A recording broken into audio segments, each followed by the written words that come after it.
Hello and welcome to another episode of Work 2.0, the podcast. I'm your host, Rachel Wells, and today in this quick fire episode, I'm joined by Stacy Martinet from Adobe. Stacy, welcome. Rachel, thank you so much for having me. I'm really excited to be here and to speak to you live. Amazing, amazing. And just give us a quick snapshot of your background at Adobe and why we're here today. Yeah, I am at Adobe for several years now, leading several different functions within the global marketing organization. And I am actually embarking on a new role to lead all creative and content for the company, which is exciting. Previous to Adobe, I was the Chief Marketing Officer of Mashable. And before that, I spent several years at the New York Times Company working first in communications and then in digital marketing. Okay, so you're very familiar with the Forbes audience, I would imagine. Yes, I am very familiar with the Forbes audience and also your evolution over the last few years, which has been great to follow. Oh, amazing. Thank you. I'm definitely a huge fan of yours and seeing your career, seeing how, I've watched you on LinkedIn. So it's very inspiring seeing how you progressed as well. So I want to know from you, obviously Adobe, there was a report that came out a few months back. I know we've been trying to get this interview for months. It's my lucky day. Yeah. So I'm when the report initially came out, I was like, okay, we're going to do the interview. I would have said this interview came out last week, but now it's been a few months. But the report is still relevant. So I want to talk about it. One of the things it mentioned that came out of it, which really pops out to me, is it mentioned there's 50% of people that see creativity as the most in-demand career skill, right? So it makes me think, do you believe that AI has contributed to this rising trend, surprisingly? You think creativity is separate to AI? Do you think AI is contributing to that trend? I think it's accelerated the trend because communications, whether you're day-to-day in that as a function, as I have been at different points in my career, is the most important skill in any company, large, small, or if you're trying to start something up, right? And increasingly, the ability to communicate visually and to be able to design, to be able to stand out in the way you communicate is important. And what AI has done is it's accelerated the opportunity for more people to dive into those skills. And that's what we're really excited about with Adobe, bringing together AI with creativity and empowering even more people to be able to create and communicate visually and digitally. Yeah, I think, some people say, well, I'm not really naturally a creative, right? And then AI comes along and all of a sudden, you have Canva, for example, you have tools like maybe Adobe Photoshop, AI-powered tools that enable people who are not technically creative to actually get more creative in their careers. And, one of the things that stood out to me from the report is 73%, I believe is the figure, of employees are expected to have creative and visual communication skills, which is striking to me because there's a lot of people who don't feel creative and they're not necessarily in creative roles. I could be a project manager. That's not very creative, right? I mean, that's my background. And I don't consider ironically, even though I do a lot of writing, I don't consider myself to be a creative. So, but then it's still expected of me in my role. But a lot of people are not taught how. So can you kind of dive into how creativity and those visual communication skills can really impact your career and even your business prospects, even if you're not in a creative industry? If you're a project manager, how does that impact you? Yeah, well, creativity is a massive, massive category, but it's not a one size fits all. And so we talk a lot about creativity as it relates to design, as it relates to imaging, photography, illustration, right? But creativity also plays a role in productivity, thinking of doing ways faster or smarter. It plays a huge role in marketing, right? And not just the art part of marketing. It plays a role in the copy. It plays a role in how you think about targeting an audience or finding new insights from data. So we like to say at Adobe, everyone's made to create. It's just the how you do it. Right. So we're at a really interesting moment where that has been growing with the rise of digital, and digital being primary channels of communications, primary channels of marketing, right? Primary channels of how we work.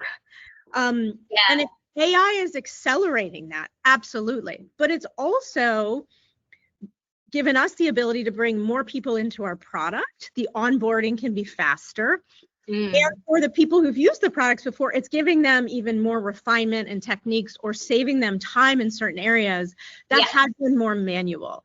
So it's definitely changing creativity across the broad spectrum of what creativity is, which does not mean everyone. Can you just repeat that last bit? I'm not sure if we caught that because the internet connection may have dropped. Yeah. So AI is definitely accelerating what creativity can mean, but creativity doesn't mean the same thing for everyone. And that's a really exciting moment in time that we're in. Right. I love that you said that, because I think people's backs automatically go up when they think creativity and they're not naturally creative. So I'm glad that you highlighted that. So when it comes to, like, when I think about it, especially just something as simple as drafting an email, like if you're a project manager, you're giving a project update, and you would need some creativity for that, like that human sense of creativity, that human judgment and reasoning, but also using AI can really help you, like, because it will take in the context of what's happening and speed up the process for you of providing that project update. So that's awesome. And obviously we know that with AI today, there's a lot of creative AI tools. You know, there's generative AI, that's really what it's for: creative communication, writing, generating images and all those things. When you have a world where machines can mimic art, and what do you feel is one core factor that makes human creativity completely irreplaceable? It's the combination of storytelling driven by connection to experiences, right? And the creative process, whether you're trying to write that email or whether you're trying to design a marketing campaign globally, the creative process is messy. And it's not linear, and it really cannot be programmed. So AI can come in along different steps of the journey, but it can't replace the ability to ideate, to have that story. And great stories are driven by experiences, struggle, breakthroughs, right? Yeah. Inspiration in the world. And so I think the storytelling remains, and the strategy part too. Like, what are you trying to accomplish holistically? Remain very human skills, which will be in even more demand. You are so right. I love that you mentioned storytelling and struggle, because I had a partnership with Prezi AI, and one of the things that I did a piece for them, like a long thought piece about how to kind of like amplify boring presentations. Like, you know, you have those slide decks, one for the structure, right? And I said the one thing you need to bear in mind is storytelling. Like, if you can have all this boring data, you know, and all these stats that may seem exciting to you, but are not exciting at all for your audience.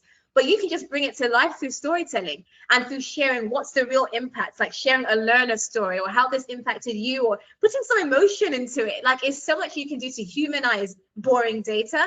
So I love that you mentioned that. Like, I think a lot of people miss it, and they'll just copy and paste from ChatGPT and post it on their LinkedIn and say, hey, here's some content. And they miss that human element, that experience. But that's what makes us relatable, right? That's what establishes that vulnerability, that connection. So yeah. Totally. Absolutely. And that's what makes the creative process better. Yes, for sure. So final thing for me to ask you, you have Adobe's Digital Academy, and you got this massive goal of reaching 30 million learners. So exciting for you. Like, I want to know, what does that number mean to you personally? Why that goal? Why 30 million?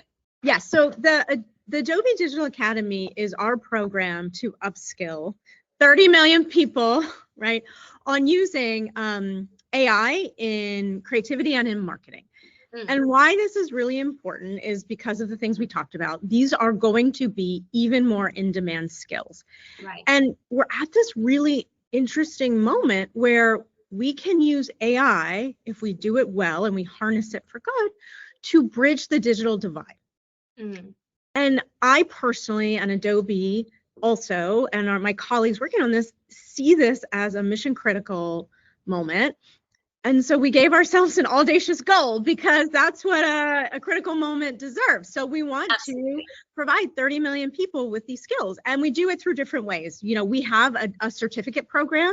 Right. And in that study, 92% of hiring managers say they're valuing more and more digital certificates, because they know education's changing so quickly. Yes. We have a certificate program. We work with Coursera on that. We make it available on Behance, on Adobe Express. We partner with organizations like the Girl Scouts or DECA or Build.org to enable these training programs.